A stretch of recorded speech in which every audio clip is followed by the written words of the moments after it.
1,000 subcontractors, electricians, cleaners and maintenance personnel will also walk through the gates for the last time. As BHP rationalised their operations and stuck to the core steelmaking business, they contracted out a lot of the work to other companies. BHP has spent $188 million on redundancy payments, retraining and financial counselling for its direct employees. But those who've been subcontractors will get nothing. Management says subcontracting companies are responsible for the indirect BHP employees. We're not talking about Mickey Mouse contractors here. We're talking about substantial companies who, by and large, frankly, are far more profitable and far more able to pay than are we. The so-called subbies have been reluctant to go public for fear of losing future work. However, one has agreed to talk on the basis of anonymity. They've classed us as contractors, which we are. We've fulfilled our contract, and that's it. We walk out the gate. They're often doing similar duties, but they're two groups. They're two distinct groups, and it does present a situation of discrimination.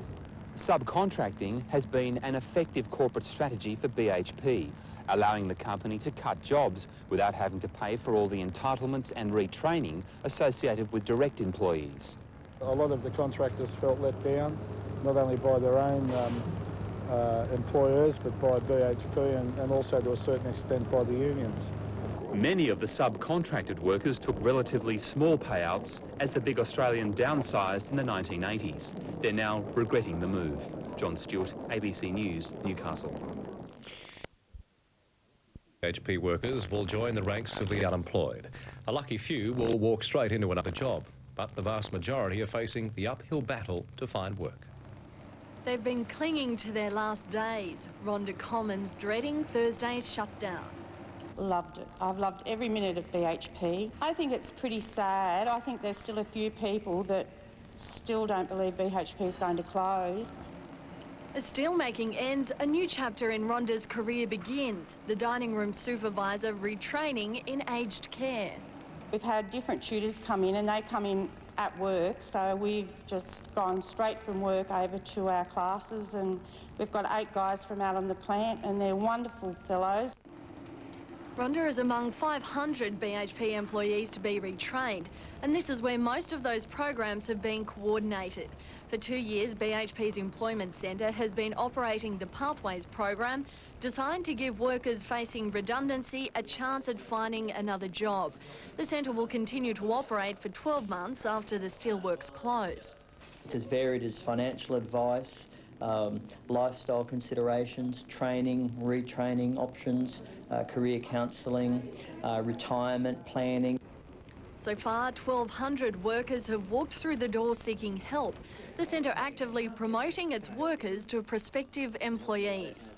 Just recently we had a fellow drive down from Brisbane to interview quite a few of our people here for some team leaders positions for a plant up around the Brisbane area. That was very positive. We get a lot of inquiries from the Sydney sort of catchment area and Central Coast as well. I'm satisfied that as we look forward to closure, that we can say that we've done 100% of what we could have done. They've done more than they've ever done on previous occasions.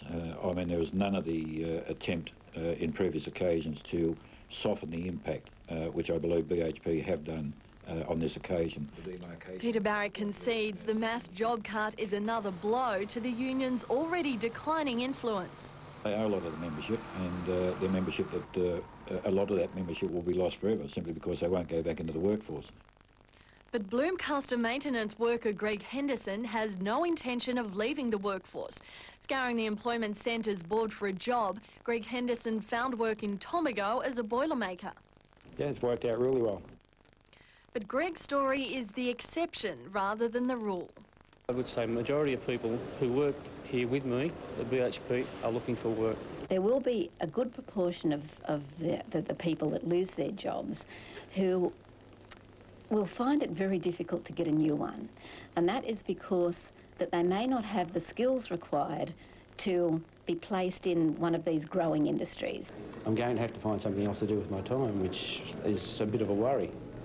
There's nothing that I've found yet that I want to do that sort of grabs me.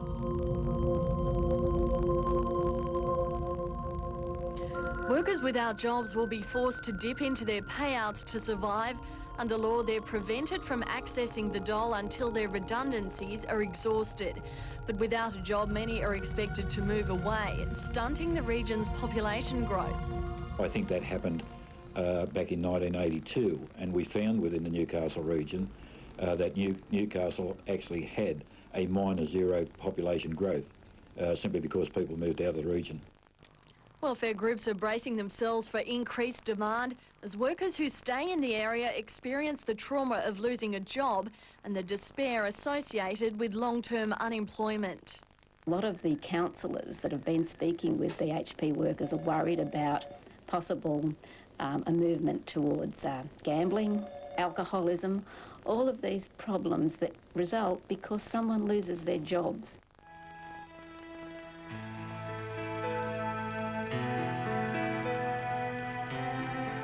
But these workers aren't just losing their livelihood.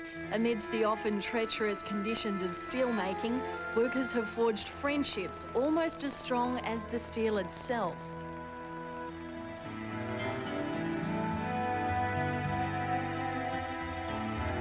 I'm not going to miss the dirt and the dust and the heat.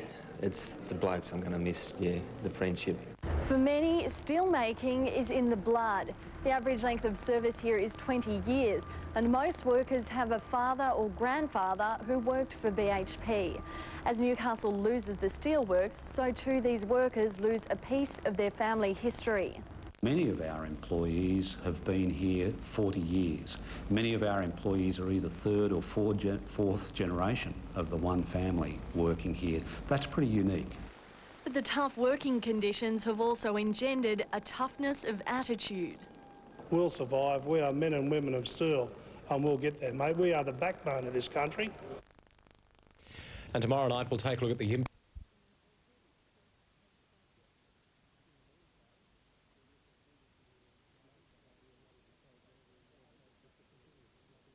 Like the Hunter, and that is a project and a process that continues. It's continued again this year. Work is also on track to the extensions to the Allendale Aged Care Facility, which will include 216 more beds and a special dementia unit. The $11 million extension is due for completion next June. For Peter Bullock, Prime Local News. Years of hard work by the Redhead Landcare Group have gone to waste, vandals attacking one of their major projects. The voluntary group started working on the project in 1993. Vandals destroyed their good deeds in one night, smashing palings from wooden fencing and leaving beer bottles in their wake. And it's not the first time Landcare's work has been the subject of an attack, the group running out of answers to prevent the vandalism. A huge milestone for a unique Hunter business, providing job opportunities to the disabled. Hunter Special Industries' new building officially opened today by the Premier. 3 years ago, this building seemed a pipe dream. With nothing but a piece of dirt and a vision, a subcommittee set about landing financial backing, aiming to set up an engineering centre to provide meaningful employment for the disabled. I love the new building. It's heaps bigger. We're going to get a lot of new equipment in it. Hopefully employ a few more disabled people.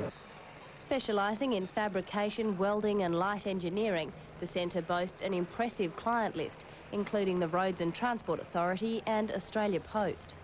We have upgraded the quality of our work so that we're now competing in the main business community at competitive prices. The state government was a major contributor, making a $250,000 loan available, Premier Bob Carr officially opening the purpose-built facility today. Sophie Hull, Prime Local News. Looking ahead to tonight's national news, more controversy over Olympic ticketing, SOCOG blasted by the blind community. In sport, selectors name an Australian side with plenty of surprises and without the man Mundine. And coming up next, part one of our special series, The Making of BHP.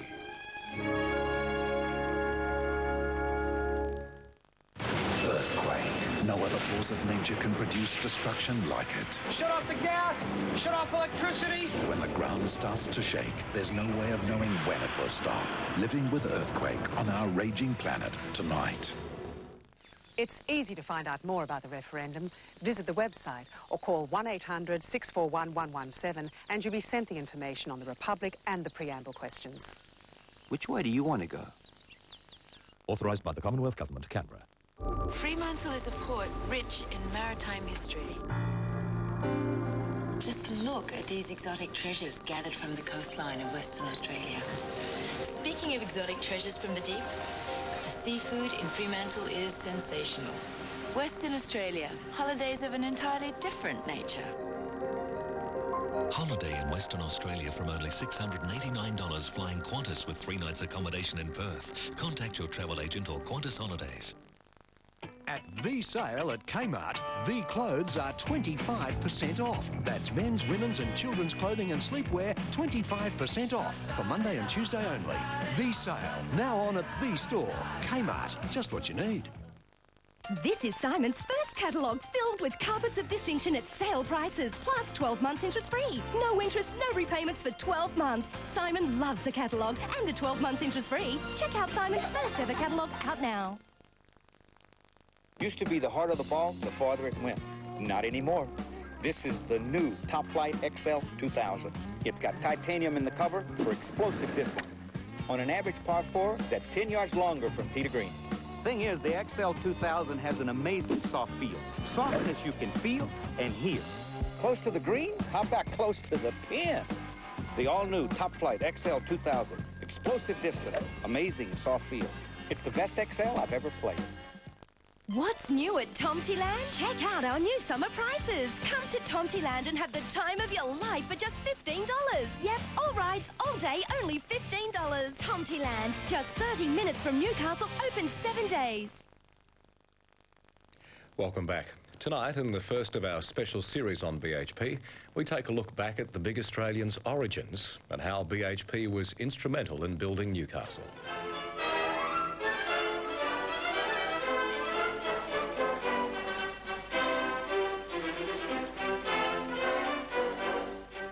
It was akin to building a steelworks in a pond. But deepwater access and proximity to the coalfields made Newcastle's swampland the obvious choice for BHP's steelworks. The company undertaking the venture in 1912, the plant a means of capitalising on its vast reserves of iron ore. Margaret Davies is one of the last remaining links with those early days. Her grandfather worked on construction, Margaret's father Jack, one of BHP's first employees.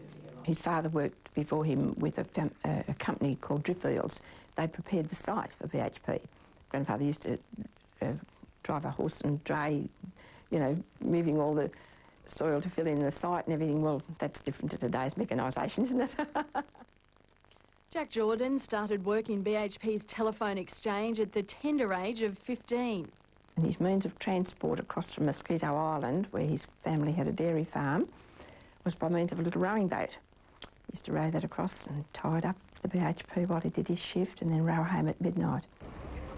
For 50 years and 8 months, Jack Jordan worked here in the administration building. In his day, everything was handwritten, the office manually processing 3 million payslips a year. We lived our lives by the whistle. You almost didn't need a clock in Mayfield in those days. You had all the shift changes. You'd have a whistle at each shift change, and then the meal times. Newcastle was the start of steelmaking for BHP, but also really the start of steelmaking for Australia. Out of this plant has come the steel which has gone into the bridges, into the roads, into the buildings, and importantly, of course, into the various war efforts. If World War I was a baptism of fire, it was World War II that brought BHP of age. Infected by the patriotism sweeping the country, BHP's workers attempted to sign up in their hundreds. Most were refused. Well, it was then what they called a protected industry because there was a shortage of people. The war effort was gearing up, and the apprentices went on to do work that normally they wouldn't have done for many, many years. But according to Ron Russell, maintenance and modernisation of the plant were two casualties of the war, the effort proving all-consuming. It became evident that the plant had to be modernised, and it was at that stage that I was taken from maintenance and made Chief Construction Engineer, so I was the one, if you like, that was brought out to perhaps head the construction era. BHP thrived in the 50s and 60s. 6,000 men working on $260 million worth of construction projects, another 7,000 on the plant. I think one of the greatest things that was there was the coherence of the workforce. The energy that that workforce had. When I first went to the plate and bar mill, the foreman there, a fellow named Dog Thompson, who was a very good foreman, wanted to go and see the Queen crowned. And I was only very young. I was only the kid around the mill at the time, and I was put in charge of his shift, and obviously it was a 3-shift basis. I didn't know what to do, but by Jove, the fellows made sure that they showed me what to do and helped me. The dangerous and difficult conditions fostering a fierce loyalty between workmates. When I went to the 10 and 12-inch mills, the fellows in the bar mill told me that I wanted to be careful. There were a lot of communists over there, but in actual fact, I found them to be a very fine group of people. Some say the decline of steelmaking can be traced back as far as 1954, when BHP established a hot strip mill in Port Kembla. But it wasn't until the early 80s that truly significant change began. Between 1981 and 1983, BHP slashed almost 50% of its workforce, from 11,000 employees to 7,000. I don't think as severe as this. In 1982, although there were a lot of losses of people actually working for BHP, there were a lot of contractors or outside suppliers that got those jobs. John Gillard saw the writing on the wall in 1982 and decided to join the mass exodus from the company. I got my sums wrong. I thought that BHP was probably going to have to close Newcastle within the next 5 years, and I didn't want to be trying to find a job when I was 50.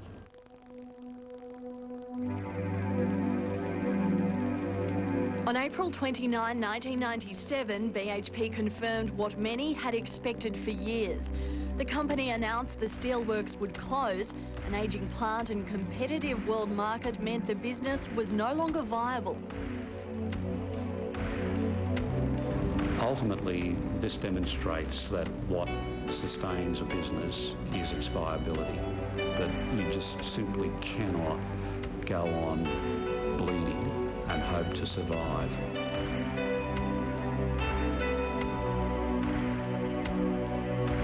Since that day, 500 workers have left the company. On Thursday, another 1,900 will be out of a job. Tomorrow night, we'll examine how they're preparing for life after BHP.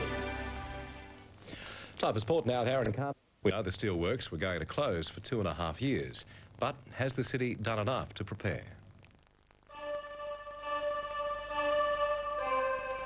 In 24 hours, BHP's Newcastle workforce will be a shadow of its former self. Just 1,000 workers will remain, another 2,000 officially out of work. The closure sending shockwaves throughout the economy. BHP, like a lot of industries these days, outsources a lot of its services, things like cleaning, maintenance, even some engineering services, I believe, are outsourced. So all of those people are going to be affected. The Hunter Valley Research Foundation puts total job losses at 4,500, pushing the regional unemployment rate to a near record high of 14%. That's more than double the state figure, the Hunter needing well over 10,000 new jobs to meet the state average. And 10,000 jobs can't come in a large project. The only large project I've ever heard that can possibly get anywhere near that scale is an international airport. The prospect of an international airport on Kooragang Island grows ever more dim, and the search for a range of smaller projects to fill the void continues.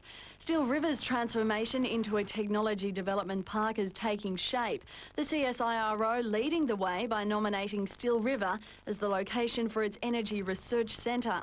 On this site, we're continuing our feasibility study for the prospect of establishing a container terminal. We'd hope to have that feasibility study finished by the end of this calendar year so that we can be in a position to announce a formal go-ahead with a bit of luck early next year. For every person working alongside the water in a port for bulk cargo such as coal, there is about 2 to 2.1 jobs generated elsewhere. However, in containers, it's something more to the like of 9 to 9.5 jobs generated for every job on the waterfront itself.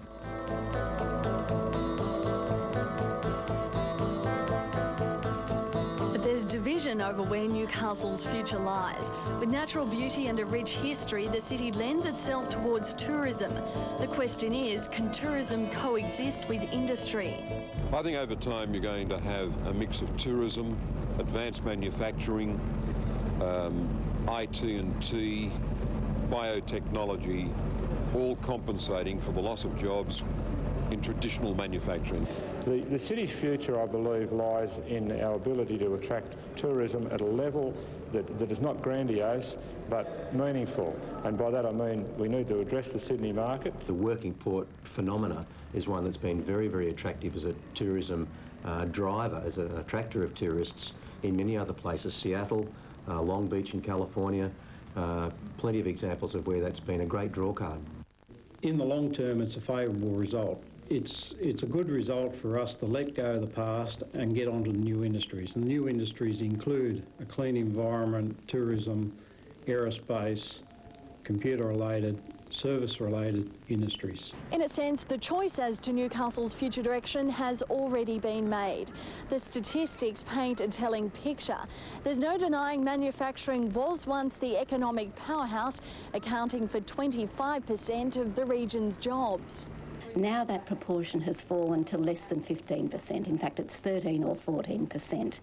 So our economy has changed, and where jobs have been lost in steelmaking and manufacturing, they've been gained in the tertiary sector, which is the service sector. Whilst there's a great deal of attention on what we're doing here for very good reason, the reality is that this place has already changed. I think what we're doing is really drawing a line that there is a definite watershed here. Put simply, retail trade, education, tourism and financial services have already replaced manufacturing as the boom industries. The economy has become much more robust because it's become much more diverse.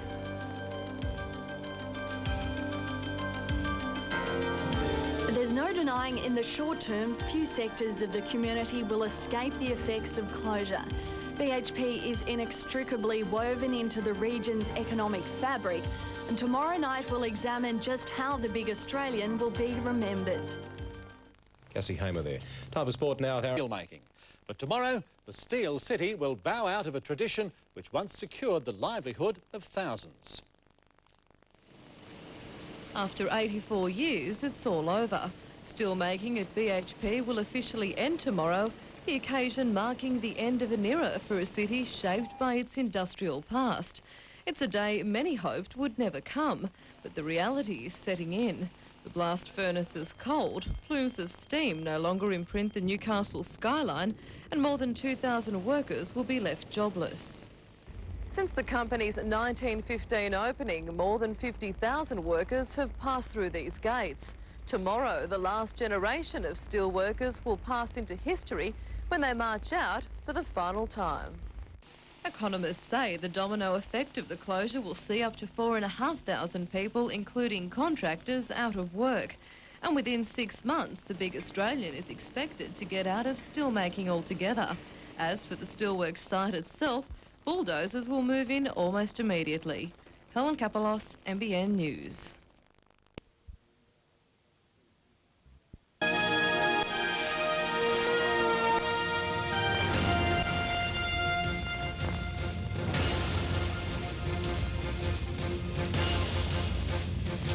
Good evening and welcome to the news from Ray Deneen. And good evening from Melinda Smith. Tonight, the end of an era as the gates close on BHP's Newcastle Steelworks for the last time. Well, thanks for the memories, fellas. She's gone. And Australian peacekeepers accused of being heavy-handed in East Timor. After 84 years, it's all over. This morning, 1,500 BHP steel workers walked out of the Newcastle steelmaking giant for the last time. The closure brings to conclusion a proud manufacturing tradition, which has helped build not only a city, but a nation. The on-close workmates got together. At the rail dispatch yards, Aubrey Brooks made it final. Thanks for the memories, fellas. She's gone. Alongside the Bloomcaster, watches and photos marked the end. Final paychecks, laughingly called, don't come Mondays. It's a bad day. It's a bad day. But, well, that's the end of it. To me, it's a breakup of a pretty large family. 1,500 full-time workers finished, $180 million in redundancies paid. Many will find work, but the effects will be felt. It's going to be tough for everybody, you know. I mean, it's 12% unemployment in Newcastle. Families arrived to see what once thrived in Newcastle. Fathers taking their sons to see where steel was made for more than 80 years. It all began in 1915. Steel for 2 world wars and metal for a nation. 50,000 made a living from BHP, but from 12,000 steel workers in the early 80s, the last 1,500 gathered today. Many expected the end of steelmaking to be an emotional day, but when the workers walked out together, they showed just how tough they are. Workers didn't wait for managers' speeches, instead marching out in their own time.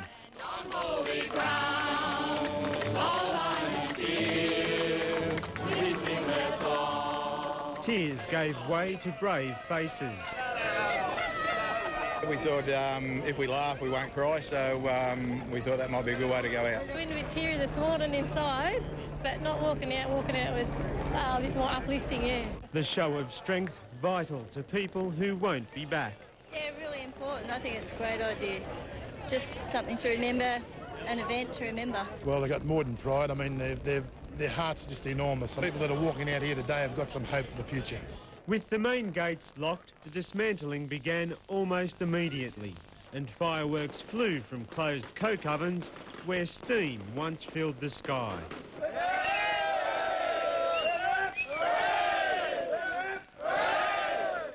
And with it all over, it was time for a last drink together. David McElwain, NBN News. And